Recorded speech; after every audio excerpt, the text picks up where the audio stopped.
Good morning বন্ধুরা, তোমরা সবাই কেমন আছো? আশা করি তোমরা সবাই ভালো আছো।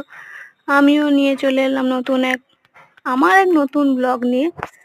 তো আমাকে কমেন্ট করে জানাবে তোমাদের এই ব্লগটা কেমন লাগলো।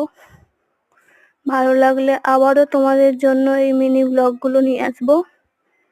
টাটা, দেখতে থাকো ভিডিও।